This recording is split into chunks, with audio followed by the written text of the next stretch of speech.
ഒരിക്കൽ ശ്രീബുദ്ധൻ ഒരു മരത്തണലിലിരുന്ന് തൻ്റെ ശിഷ്യരോടും നാട്ടുകാരോടുമായി സംഭാഷണത്തിൽ ഏർപ്പെട്ടുകൊണ്ടിരിക്കുകയായിരുന്നു.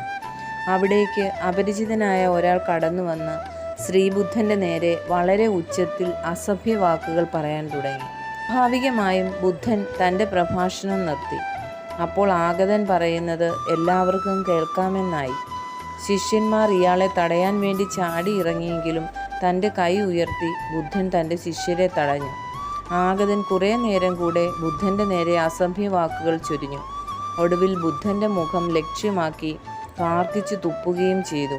ബുദ്ധനാകട്ടെ അയാളെ തടഞ്ഞില്ല എന്ന് മാത്രമല്ല, മേൽമുണ്ടെടുത്ത് അയാളുടെ തുപ്പൽ വീണ തൻ്റെ ശരീരഭാഗങ്ങൾ തുടയ്ക്കുകയും ചെയ്തു. കുറച്ചു നേരം കൂടി എന്തൊക്കെയോ പുലമ്പിയതിനു ശേഷം അയാൾ അവിടെ നിന്നും നടന്നകന്നു. അയാളെ വെറുതെ വിട്ടത് ശരിയായില്ല എന്ന മട്ടിൽ ശിഷ്യന്മാർ എല്ലാവരും ബുദ്ധന് ചുറ്റും കൂടിയപ്പോൾ ബുദ്ധൻ തൻ്റെ സ്വാഭാവികമായ പുഞ്ചിരിയോടുകൂടി പറഞ്ഞു, അയാൾക്ക് എന്നോട് എന്തൊക്കെയോ പറയണമെന്നുണ്ടായിരുന്നു. അതിനയാൾ അയാൾക്ക് പരിചയമുള്ള ഭാഷ ഉപയോഗിച്ചു.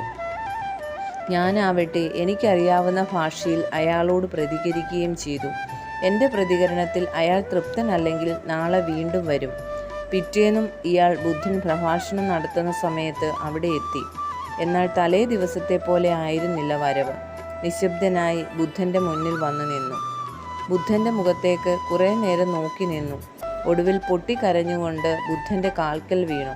കുറേ നേരം കണ്ണീർ വാർത്തതിന് ശേഷം സാവധാനം എഴുന്നേറ്റ് ബുദ്ധനെ തൊഴുത് നടന്നു മറഞ്ഞു.